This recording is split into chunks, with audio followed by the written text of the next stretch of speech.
Te conviene tomar apuntes en esta mañana, ya que vamos a estar hablando por algunos domingos acerca de este gran hombre llamado Gedeón. Y le he puesto muchos puntos, así que sea muy ágil para tomar apuntes, para que no se le olvide, porque yo estoy segura que durante la semana a alguien Dios te va a presentar para que tú le compartas lo que aprendiste hoy. De eso se trata, que usted venga, recibe y lleve a casa a los que no pudieron venir o a los que laboran contigo. Sé que la homilética nos exige colocarle un título a cada sermón predicado.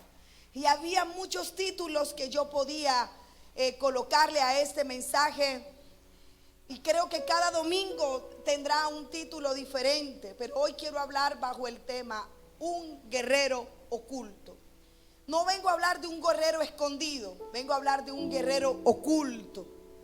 De algo que a simple vista no se ve, pero ahí está. Vengo a hablar de un guerrero que no sabía que era un guerrero. Punto número 1, quiero hablarte del contexto, para que nosotros podamos entender toda esta gran historia. Yo necesito contextualizar a la mayoría de las personas, porque los que han pasado por MED, los que han estudiado Instituto Bíblico y los que han escuchado muchos sermones, sabrán el contexto del libro de los jueces. Quiero que sepas que el libro de los jueces está entre la temporada entre Josué, un gran líder de Dios, y entre la monarquía donde empiezan a existir los reyes en la nación de Israel. Josué termina con un pacto, el libro, y Josué se coloca en el monte hablándole al pueblo y le dice: ya voy a morir, pero ustedes necesitan decidir a quién van a servir. Y al final del discurso él dice: pero yo, ¿y qué? Y mi casa serviremos a Jehová. Yo quiero que usted lo diga hoy: yo y mi casa serviremos a Jehová. El pueblo dice: ok, está bien, nosotros también serviremos a Jehová, porque siempre se va a necesitar a uno que inspire a los demás. Josué se levanta con esa autoridad, con ese amor, con esa pasión, y le dice al pueblo que él sería el ejemplo y que toda su casa iba a servir a Jehová. El pueblo dice: ok, nosotros. Así termina el libro de Josué. Comienza el libro de los jueces. En realidad el libro de los jueces se le conoce como el tiempo oscuro de la nación Israel. Y el libro de los jueces termina con un versículo terrible que dice que como no había rey en Israel, cada quien hacía lo que bien le parecía. Te hago una pregunta. Imagínate vivir en una comunidad donde cada quien haga lo que bien le parezca. ¿Cómo es vivir en una comunidad así? Ayúdeme a predicar, por favor. ¿Cómo sería esa comunidad? Sería un desorden, sería un desastre. En una ciudad donde no hay semáforo, ¿cómo sería? Si los hay hoy, habiendo semáforos. En una sociedad donde no hay leyes, donde no hay autoridad. Bueno, así vivía el pueblo. Cada quien hacía lo que bien le parecía, porque no había autoridad. También sabemos de que el libro de los jueces es un libro de ciclos, donde el pueblo comenzó sirviendo al Señor, temiendo a Dios. Pero cuando esa generación muere, se levanta otra generación que no conocía a Dios. Es por eso la importancia de que sus hijos conozcan al Señor. Y para eso usted no los dejó en casa, usted se los trajo hoy a la iglesia. Para eso usted ya les compró su primera Biblia. Para eso usted ya les ha enseñado los versículos. Diga amén para yo alegrarme. Porque es importante de que sus hijos tengan temor a Dios. Pero resulta que en ese momento esa generación que había hecho un voto allí en el monte con Josué, dijeron: nosotros vamos a servir a Jehová. Esa generación muere, pero los hijos crecieron sin temor a Dios. Entonces esa es la primera parte del ciclo. La gente se olvida de Dios. Y cuando la gente se olvida de Dios, abre puertas a Satanás. Venían los enemigos, los esclavizaban, pasaban una temporada terrible, clamaban a Dios. Y la Biblia dice que claman los justos y Jehová oye. Jehová los escuchaba y levantaba a un juez. No piense en un juez como alguien que está en un juzgado para emitir una sentencia. Un juez en ese momento era un líder, un estratega, ya fuera hombre o mujer. Y Dios levantaba a ese juez, a ese líder, para traer respuesta a la nación. Lo levantaba, el pueblo volvía a tener paz. El pueblo volvía a olvidarse de Dios, volvían a estar en esclavitud, volvían a clamar, volvían a tener paz, volvían a olvidarse de Dios. Esto pasó 13 veces en el libro de los jueces, 13 veces. Un ciclo, de ahí no salían. Nacía una generación, moría otra generación y de ahí no salía esta gente. De fracaso en fracaso. Ahora nos ubicamos en Jueces capítulo 6, donde venimos a hablar de Gedeón. Y el contexto es el siguiente. Nos ubicamos en el versículo 1, por favor. El versículo 1. Y ahí usted va a entender más claramente el contexto en el que está basada esta historia. Dice: los hijos de Israel hicieron lo malo ¿ante quién? ¿Ante los ojos de quién? De Jehová. Y Jehová los entregó en manos de Madián. ¿Por cuánto tiempo? 7 años. Hoy no vamos a hablar de ese número 7, pero en los próximos domingos usted entenderá el valor de este número 7 aquí. Y la mano de Madián prevaleció contra Israel. Y los hijos de Israel, por causa de los madianitas, se hicieron cuevas en los montes y cavernas y lugares fortificados. Qué humillación para la nación de Israel. Josué los deja ubicados en su tierra, en aquella tierra que Dios les entregó a través del libertador de la nación cuando lo saca de Egipto, Moisés. Pero luego el conquistador Josué es el encargado aún de repartir la tierra. Y ahora no pueden disfrutar su tierra. ¿Por qué? Porque les toca crear cuevas, crear cisternas, crear sistemas de seguridad para que los enemigos no se metan a donde ellos están. Y dice: se hicieron cuevas en los montes y cavernas y lugares fortificados. Pues sucedía que cuando Israel había ¿qué? Ojo a esto. No significaba de que Madián y los demás enemigos llegaran a ellos todo el tiempo. Ellos llegaban en un momento clave, cuando ya ellos habían sembrado. Y usted debe saber que sembrar tiene un proceso y tiene un tiempo. Y sembrar no es fácil. Y todo el que siembra algún día, ¿qué espera? Recoger. Usted no va a la empresa todos los días, ay, para que no le paguen. Usted espera a que llegue cada fin de mes o cada quincena para recoger de lo que ha trabajado. Usted no coloca un negocio para que lo vean trabajar. Usted coloca ese negocio para usted de allí sacar un resultado. Ahora Israel también lo hacía. No es que ellos no sembraran, ellos sembraban. Pero los madianitas, cada vez que ellos sembraban, los amalecitas y los hijos del oriente contra ellos subían y los atacaban. Y acampando contra ellos, destruían los frutos de la tierra hasta llegar a Gaza. Esto de llegar a Gaza está hablando hasta lo último de la tierra de Israel. Lean conmigo qué era lo que pasaba. Y no dejaban que comer en Israel ni ovejas, ni bueyes, ni asnos, porque subían ellos y sus ganados y venían con sus tiendas en grande multitud como langosta. Ellos y sus camellos eran innumerables. Así venían a la tierra. ¿Qué hacían con la tierra? Las devastaban. Y mira lo que dice el siguiente verso. De este modo empobrecía Israel en gran manera por causa de Madián. Y los hijos de Israel clamaron a Jehová. Quédate ahí, por favor. Fíjate cómo comienza el versículo 6. Y de este modo empobrecía a Israel en gran manera. Ahora me está hablando de una nación que está pobre, que está arruinada en gran manera.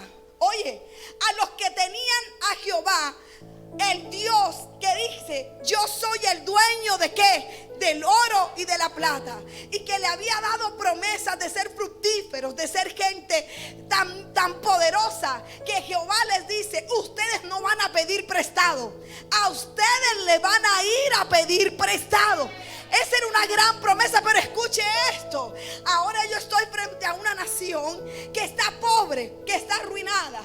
La pregunta que te hago en esta mañana es: ¿has logrado identificar cuál es el Madián que te está empobreciendo, que te está robando la bendición de Dios? Que emprendes y emprendes y emprendes y nada sucede. Qué cosa tan terrible es que yo veo gente que trabaja y están endeudados hasta la coronilla y pagando intereses y pagando intereses. Gente que ha dejado de servir a Dios por un empleo, porque creen que el mundo pagará mejor que Dios. Y déjame decirte que el único que paga bien se llama Jehová. Y trabajan y nada sucede. Emprenden un negocio y se le viene abajo. Emprenden otro negocio y se le viene abajo. Algo tiene que estar sucediendo. Yo le pregunto a usted en esta mañana: ¿cree usted que es normal que todo te salga mal? ¿Cree usted que es normal de que todo en casa se destruya? Hablar del espíritu de Madián. Esta mañana decíamos, escuche esto, que el espíritu de Madián es el espíritu que viene a robarte tus electrodomésticos, que viene a robarte tu ropa, que viene a que la cena se llene de gorgojo. Algo está pasando. Es la voluntad de Dios de que sus hijos estén en ruina.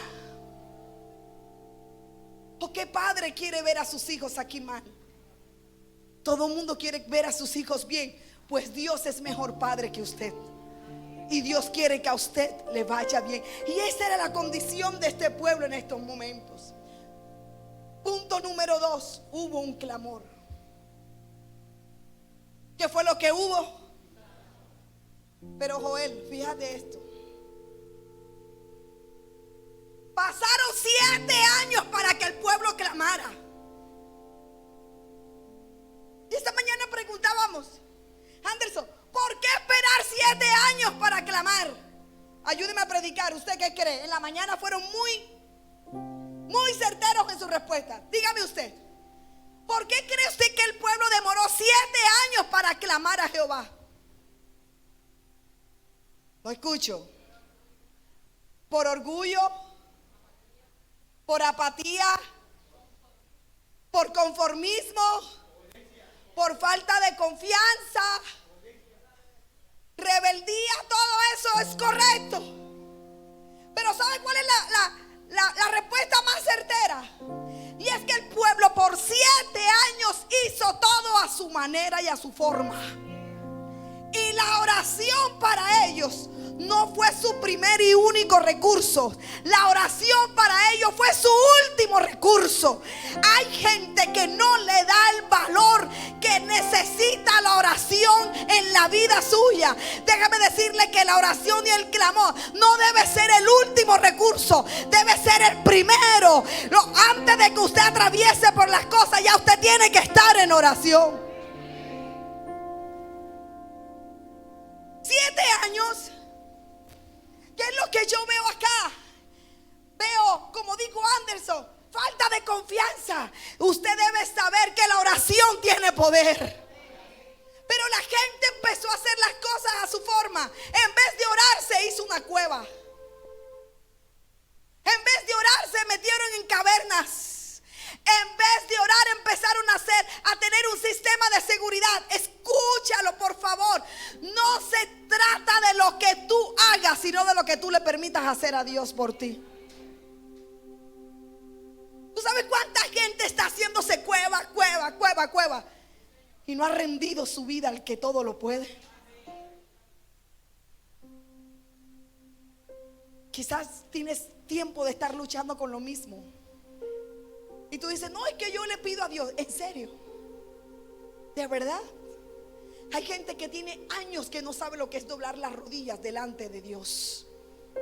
Hay gente que le ha restado importancia al clamor.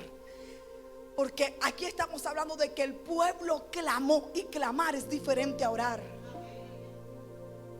El clamor es un grito de SOS diciendo: Señor, ayúdanos.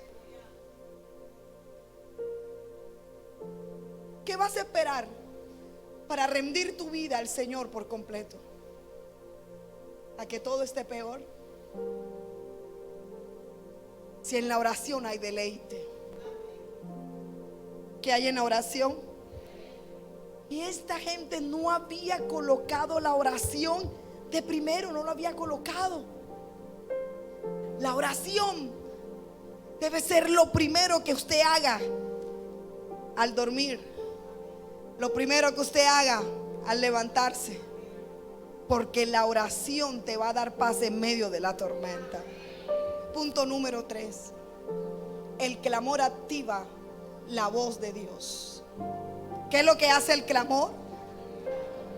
Activa la palabra de Dios, activa la voz de Dios. 7 años, mire esto. 7 años de crisis, de ruina, de miseria, de miedo. 7 años sin clamor. Y 7 años sin profeta. Dice que cuando el pueblo clamó, vete al siguiente versículo, por favor, de donde quedamos. Cuando el pueblo clama, inmediatamente Dios envía a un profeta para que le hable al pueblo. Casa Nueva Jerusalén, si hay algo que te va a sostener en medio de la crisis, es la palabra de Dios. Viene Dios, levanta un profeta. El 7, hija. De donde quedamos, el 7. Y cuando los hijos de Israel clamaron a Jehová a causa de los madianitas, versículo 8, Jehová envió a los hijos de Israel un varón profeta. 7 años sin la palabra profética. Y la Biblia dice que cuando no hay profecía, ¿qué es lo que pasa con el pueblo? El pueblo se desenfrena. Usted necesita a diario la palabra de Dios. ¿Cuántas veces a la semana usted recibe palabra? Y cuando tú clames, Dios te va a hablar. Por cualquier medio Dios te va a hablar. Hasta cuando te demoras 3 horas viendo TikTok, Dios te va a hablar.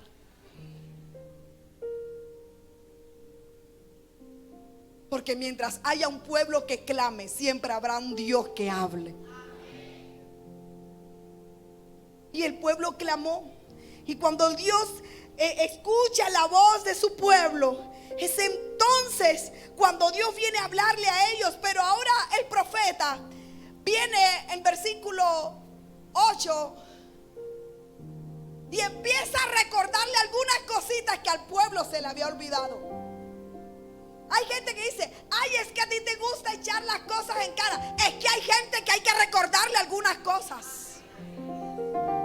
Ahora viene el profeta y empieza a hablar y le dice: Jehová envió a los hijos de Israel un varón profeta, el cual les dijo: así ha dicho Jehová Dios de Israel, yo os hice salir de Egipto y os saqué de la casa de servidumbre, os libré de la mano de los egipcios y de mano de todos los que os afligieron, a los cuales eché de delante de vosotros y os di su tierra. Quédate ahí un momentico. Viene el profeta y empieza a recordarle lo que a ellos se les había olvidado. Decirle: esto que ustedes están viviendo ahora, antes fue peor. Porque quizás ustedes no lo saben, pero ustedes vivieron 430 años esclavos allá en Egipto. Todos sus padres, sus antepasados fueron esclavos, pero de allá los saqué Dios. En otras palabras, Dios les estaba diciendo a ellos, y le dice a alguien en esta mañana: la crisis que tú estás viviendo hoy no se compara con todo lo grande que yo he hecho ayer. En otras palabras, si Dios lo hizo ayer, también lo puede hacer hoy y también lo hará mañana.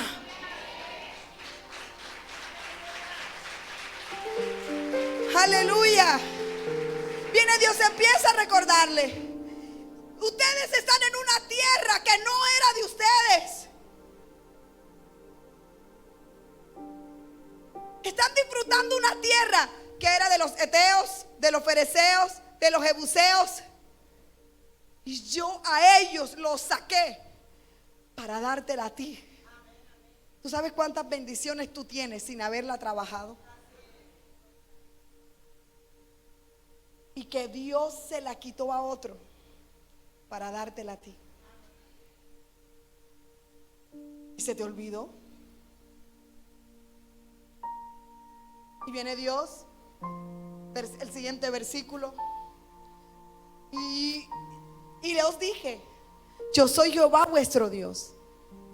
No temáis a los dioses de los amorreos en cuya tierra habitáis, pero no habéis obedecido a mi voz. Diga conmigo, pero. No diga, pero. Viene el ángel de Jehová y empieza a hablar con ellos y a decirle: yo les di esta tierra, no era de ustedes. Yo los saqué de la esclavitud 430 años. Lo único que yo les pedí fuera que no adoraran los dioses falsos de ellos. Y que ustedes no les tuvieran temor a ellos, solo me temieran a mí. Pero no me escucharon, no me obedecieron. En este versículo se da la respuesta del por qué ellos estaban en esa condición. Escuche esto, por favor. Escuche. Hasta ese momento ellos pensaban que el problema o que el culpable de los problemas era Madián, eran los enemigos. Pero con este versículo se deja claro que aquí el culpable no era Madián ni los demás. ¿Cuál era el culpable aquí? Su desobediencia. Porque toda desobediencia, ¿qué es lo que trae? Consecuencia. Hasta aquí Dios le estaba diciendo a los de Israel: ¿sabe? Ustedes no quisieron obedecerme. No quisieron. Ustedes se desviaron. Esto es todo lo que estaba pasando. Pero ahora entramos al versículo 11, de donde empezamos a leer. Y parece ser que ahora estamos en otro escenario. Estamos en otro contexto. Porque aquí está el profeta hablando con el pueblo. Pero ahora el escritor de Jueces, y a este punto yo le he llamado, o le he colocado para que no suene redundante, el llamado de un libertador. Ese es el punto número 4. El llamado de un libertador. Sé que en algunos sermones anteriores yo prediqué de Gedeón de una manera. ¿Sabes? El nombre Gedeón significa el leñador, o el que parte las cosas en dos. Y yo creo que estoy frente a gente que parte las cosas en dos. Usted no me está creyendo. Usted va a partir la historia en dos. El leñador, uno que pone fuego. Ahora este escenario, nos ubicamos en un lagar. El lagar es una torre alta donde se pisan las uvas para extraer vino. Ahí está metido un hombre, en realidad un joven, un muchacho llamado Gedeón. ¿Qué está haciendo Gedeón allí? Está sacudiendo el trigo. Si nosotros no lo sabemos, pasaremos por ahí rapidito. Pero él está haciendo algo correcto en un lugar incorrecto. Porque el trigo no se sacude en el lagar. El trigo se sacude en la era, en un campo abierto, para que la brisa se lleve el afrecho, la paja, lo que no sirve, se lo lleve la brisa. Pero ahora yo encuentro a un Gedeón metido en el lagar, sacudiendo el trigo. Sé que por años hemos dicho de que Gedeón era un cobarde por estar escondido de los madianitas. Quiero que usted sepa, y eso lo vamos a afirmar en los mensajes posteriores, es que los madianitas, de hecho aquí dice que eran como langostas. Nada más el ejército de batalla de los madianitas constaba de 135,000 guerreros. ¿Por qué crees que cuando ellos entraban a la nación de Israel, devastaban la tierra y no dejaban nada que comer, ni siquiera el asno? Todos se lo llevaban. Pero yo desde ayer empecé a ver a Gedeón de una manera diferente. Y en este punto yo quiero que usted anote esto. No permitas que la crisis te desenfoque de tus compromisos y de tus responsabilidades. Voy a repetirlo. No permitas que la crisis te desenfoque de tus compromisos y de tus responsabilidades. Porque es verdad que fuera de este lagar están unos madianitas queriendo obtener este poquito de trigo que yo tengo aquí. Eso es verdad. Pero también es verdad que mi familia necesita comer. También es verdad que tengo unos niños que tengo que sostener. Así que no importa cuántos madianitas estén allá afuera, yo voy a seguir sacudiendo el trigo aquí adentro. Y he venido a decirle a alguien: no dejes de sacudir el trigo. No importa cuántos madianitas estén allá afuera, hay una familia que está dependiendo de que usted siga sacudiendo el trigo.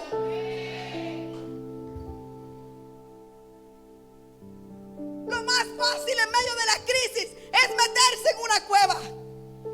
Pero Gedeón determinó salir de la cueva para ir a sacudir trigo. Alguien tiene que salir de una cueva y empezar a sacudir trigo. Yo estoy siendo clara en esta mañana. No permitas que la crisis te desenfoque de tus compromisos y de tus responsabilidades. Y quiero que usted sepa que el lagar es un lugar de soledad. ¿Qué es el lagar? La soledad es real. Quiero que usted sepa que como hijos de Dios debemos aprender a lidiar con la soledad. La soledad es una realidad. De hecho, estamos en el tiempo donde hay más gente en el mundo, pero la gente se siente más sola que antes. Y estamos en la temporada, en el tiempo que aún los niños y adolescentes hablan de soledad. ¿Cuándo nosotros de niños hablamos de soledad? ¿Tú sabes cuántos adolescentes planean quitarse la vida porque se sienten solos? Pero esto es algo que no podemos cambiar. Aprende a lidiar con la soledad. Es una realidad. Pero yo también te puedo decir que la soledad no siempre es mala. No es el propósito de Dios que tú estés solo o estés sola, o que yo lo esté. Pero mientras estemos solos, ¿qué va a pasar? Aprende a lidiar con la soledad. ¿Sabes por qué? Porque en los peores momentos de soledad Dios te va a hablar. Voy a repetirlo. En tus peores momentos de soledad Dios te va a hablar. Porque habrá algunas voces que Dios tendrá que quitar de tu entorno. Voces que opacan la voz de Dios. O Dios las silencia o Dios las quita. Esto tiene un solo propósito: que tú aprendas a escuchar su voz.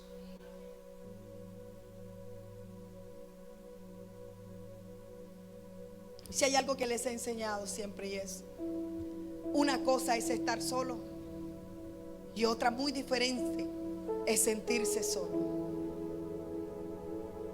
Ahora ahí está Gedeón sacudiendo el trigo solo. Ahí no estaba papá, ahí no estaba mamá, no estaba esposa, no estaba hijos, no estaba amigos. Y es que es más, estoy convencida de algo, y es que cuando Dios tiene propósitos con alguien, Dios va a podar tu entorno.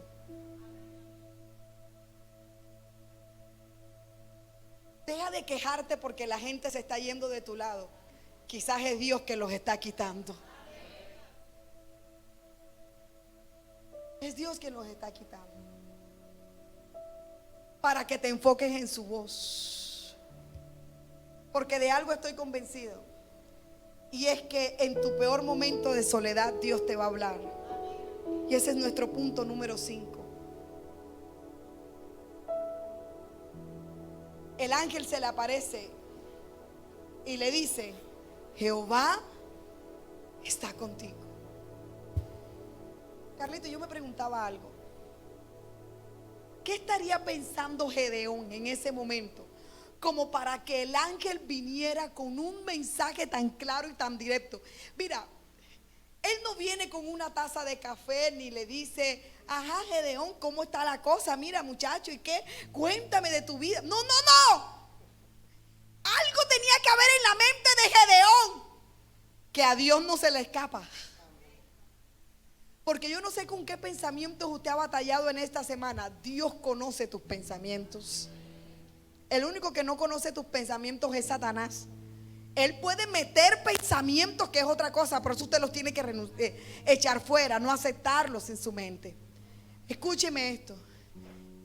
Pero yo puedo ver que Gedeón estaba sacudiendo el trigo. O sea, yo quiero bendecir la vida de la gente que en medio de todo sigue sacudiendo trigo. ¿Te acuerdas de la mujer jorobada? Jorobada, pero caminando. Jorobada, pero avanzando. ¿Te acuerdas de la que dejó el campo de Moab y se fue hacia Belén? Ruth. Llorando, pero caminando. Llorando, pero avanzando. Y yo sé que en esta mañana vino gente que aunque tiene lágrimas en los ojos, sigue adelante. Todavía está sacudiendo el trigo. Y créeme que para la gente que sacude trigo en medio de la crisis hay una palabra de parte de Dios. Por eso te digo, o sea, tú no puedes darte el lujo de desenfocarte de tus compromisos y de tus responsabilidades. Y no solamente hablo de lo de Dios, aún en tu casa. ¿Tú sabes cuántas mujeres dejan de hacer sus quehaceres, de atender a sus hijos, de atender a su esposo por la crisis que viven? Ya no rinden de la misma forma en la empresa por la crisis que viven. Usted va a salir de aquí con la autoridad de Dios para seguir sacudiendo trigo, viva lo que viva. Pero dígame en fuerte: viva lo que viva. Y ahí estaba: Jehová está contigo. Casa Nueva Jerusalén, tú no estás solo. Tú no estás sola. Jehová está contigo. Yeribe, ¿qué prefieres tú? Que todo el mundo esté contigo, pero Dios no. Hay una canción que yo no canto, que canté al principio, pero después ya no la canté más. Que se vayan todos, menos tu presencia. Y eso es una realidad, pero yo no quiero que la gente se vaya. Así que no cante esa canción. Vamos al punto número 6. Y este punto sí que es fuerte.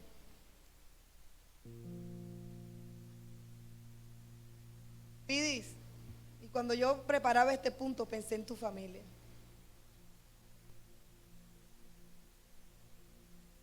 Ahora viene Gedeón y empieza a hablar con el ángel de Jehová y empieza a abrir su corazón y a sacar todo lo que está en su corazón.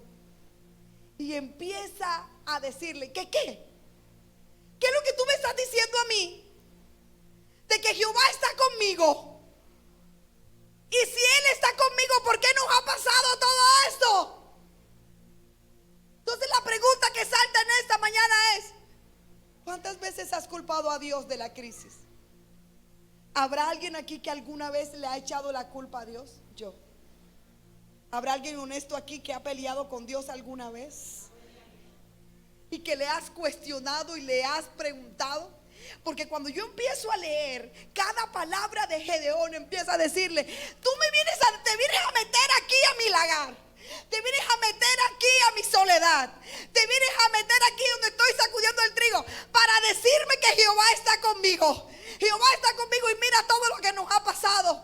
Estamos en ruina, la tierra está devastada, ya no soportamos más, y me vienes a decir que Él está conmigo. ¿Será que estoy frente a alguien que alguna vez ha dudado de la presencia de Dios?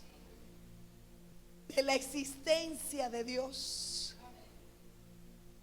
Y él empieza a decirle: ¿Cómo tú vas a decirme? Mira todo lo que nos ha pasado. ¿Dónde están todas las maravillas que nuestros padres nos contaron? Ojo a esto. Por eso te dije que este era otro escenario.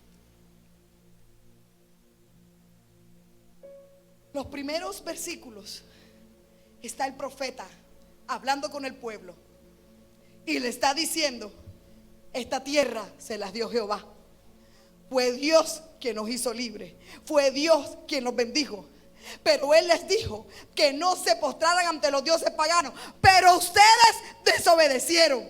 El pueblo guardó silencio. Pero ahora acá está Gedeón en otro escenario, peleando con el ángel y diciéndole: Dios es el culpable, porque nos está pasando a nosotros esto. ¿Qué es lo que le pasa a Dios conmigo? ¿O es que Dios no se da cuenta? Yo que sirvo, yo que diezmo, yo que ofrendo, yo que soy fiel, y mira todo lo que nos pasa. ¿De que vale la pena ayunar, orar, adorar, si mira todo lo que nos está pasando? Lo que yo veo es a un Gedeón desconectado de la palabra profética. Porque en este escenario hay un profeta hablando a la nación y diciéndole: ¡ey! No es Madián, ¡ey! No es Dios, fue su desobediencia. Ahora yo veo acá a un Gedeón diciendo: es que por culpa de Dios nos está pasando esto. Esto es lo que sucede cuando estamos desconectados de la palabra profética. Quiero saber si estoy siendo claro. Porque no se trata de lo que tú crees, de lo que tú piensas, de lo que a ti te parece. Es que yo creo, es que a mí me parece, es que yo pienso. Espérate. No es como tú crees, no es como tú piensas, es como ya Dios dijo.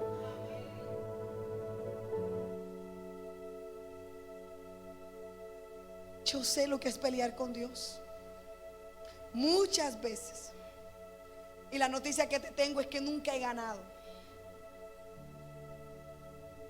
Sé lo que es hacerle pataletas a Dios. En una temporada de mi vida le dije a Dios que no le iba a hablar más, y demoré días sin hablarle, porque yo creí que a mí me tenía que ir bien en todo, porque yo toda la vida le he servido a Él, porque Dios me ha dado un corazón generoso, me gusta ayudar a la gente, siempre estoy ahí. Pero si yo te voy a hablar de lo que representa una mujer de 46 años, debería tener muchas cosas que no las tengo. Y peleé con Dios muchas veces. Me comparé con otras mujeres. Muchísimas veces. Me comparé con ellas. Y así estaba Gedeón.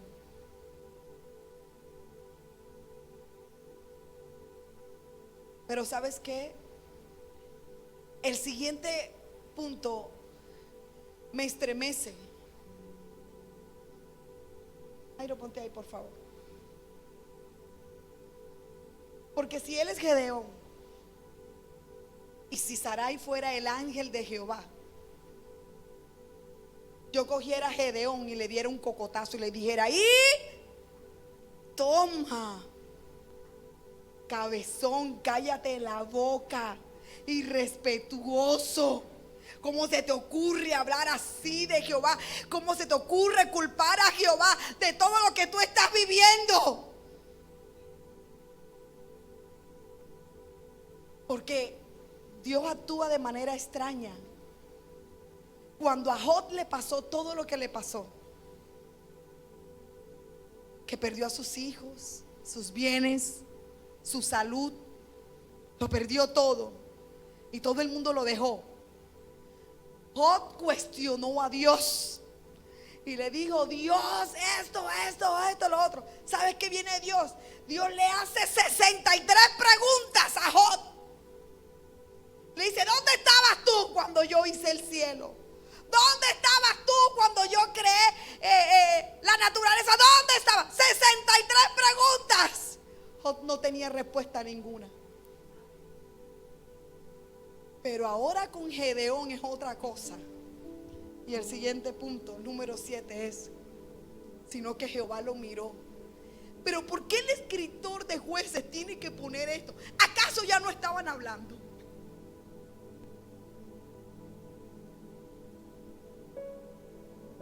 Lo que sucede es que tú puedes estar hablando con alguien y ese alguien no te está prestando atención. Y hoy peor, usted habla con la gente y la gente no le mira la cara por estar mirando su celular. Mírese acá, por favor. Y yo creo que no fue cualquier mirada, Jairo.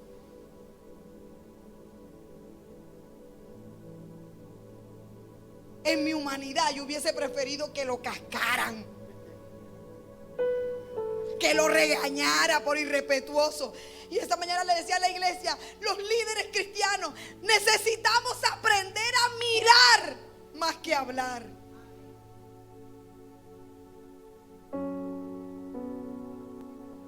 Y Jehová lo miró. Y eso me lleva al pasaje donde hay una fogata y está Simón Pedro allí y están con los del pueblo. En el fondo está Jesús, y dicen los escritores de los evangelios que en esos momentos a Jesús le estaban dando puños en la cara.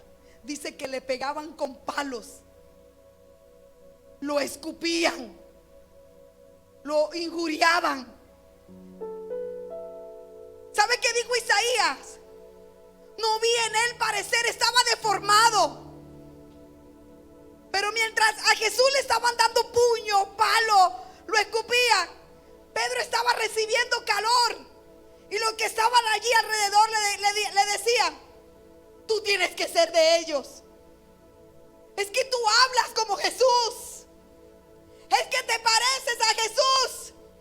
Y esa tercera vez Pedro dijo: maldita sea, yo no soy de ellos, ni siquiera los conozco.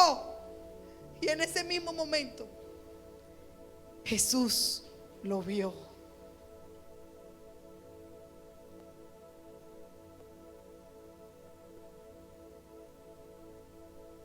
En el momento en el que Pedro lo está negando, su mirada se está poniendo sobre él.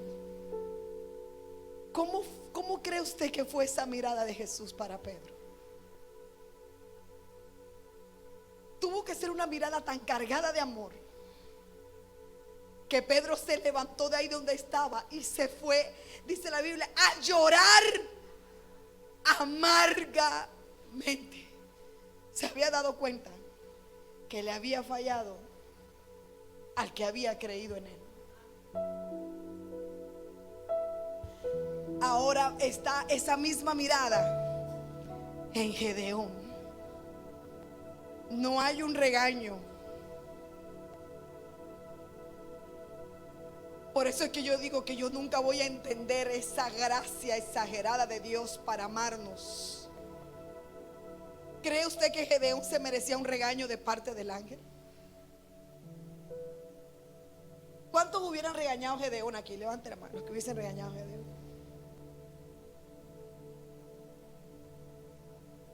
Pero él solo le miró.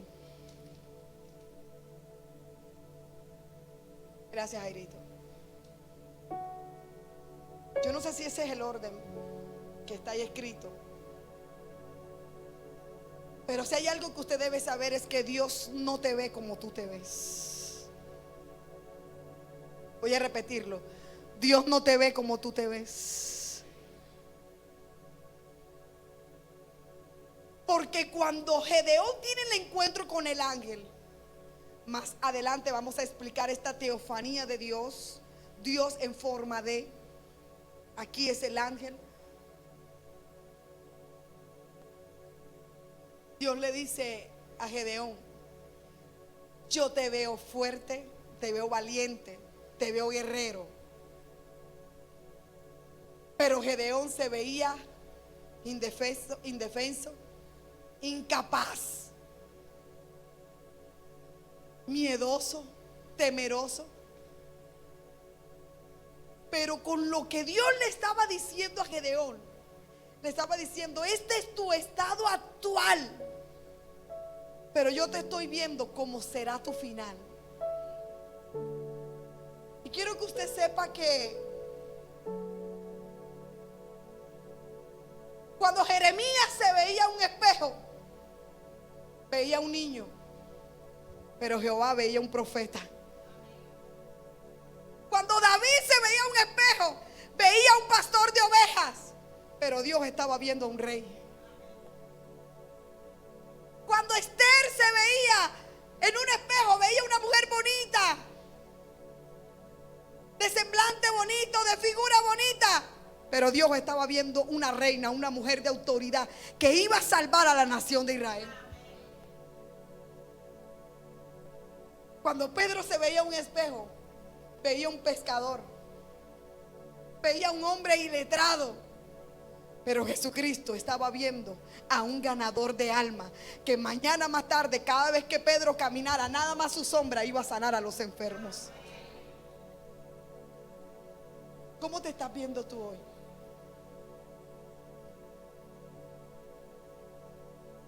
La buena noticia es que Jesucristo es el mismo de ayer y hoy y por siempre.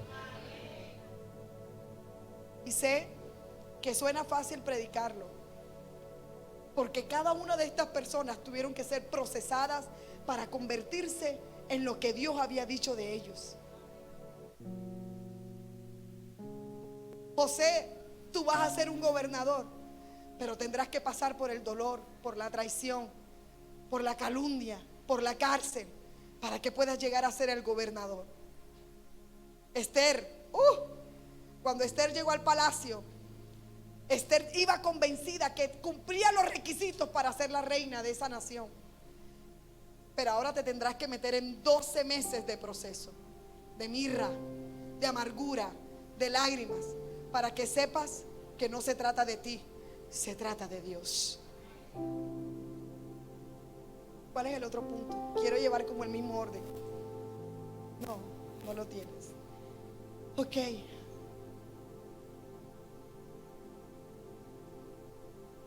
No se trata de cómo usted se ve, se trata de cómo Dios te ve. ¿Te puede decir amén? ¿Qué tal si usted aplaude a Dios por un momento, por favor?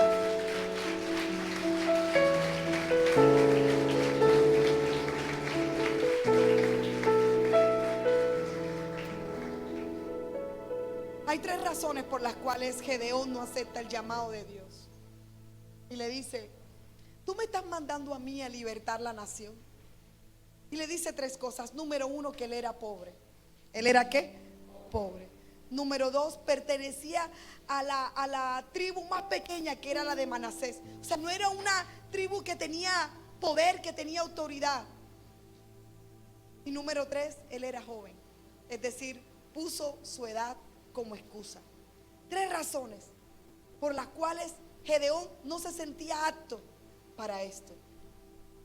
Pero la respuesta de Dios, y ya voy terminando, y él le dice: ves, con esta tu fuerza.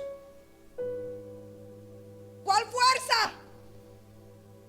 Que alguien me diga en esta mañana cuál era la fuerza que tenía Gedeón. Ariani, ahí no había fuerza.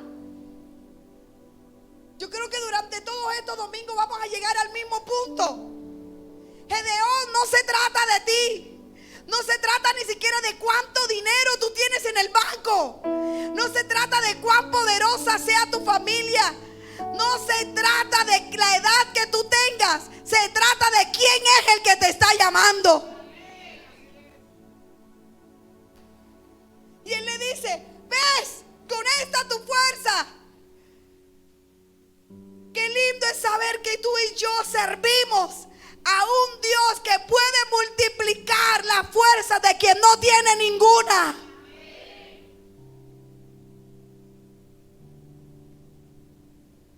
Y él está diciendo: ¿ves?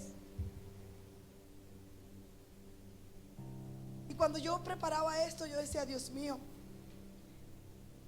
Y se me venía todo un panorama bíblico de los grandes hombres y mujeres de Dios en la Biblia, completos desconocidos, NNs, algunos sin estudiar, y los que estudiaron les tocó decir que lo que habían estudiado era basura, porque no se trata de ti, se trata de Él. Quiero cerrar con esto. Él le dijo: ves, porque yo estaré contigo. Ahí es donde está la clave. Esta es la mayor garantía de que usted tiene que salir adelante a hacer lo que Dios le dijo que tenía que hacer. Y la mayor garantía se llama la presencia del Señor. Moisés una vez le dijo a Dios: si tu presencia conmigo no va, yo no voy a ir. Yo no voy a mover un pie. Moisés, te voy a enviar un ángel. No voy. Te voy a enviar muchísimos arcángeles. No voy. Porque yo necesito que seas tú el que vaya conmigo.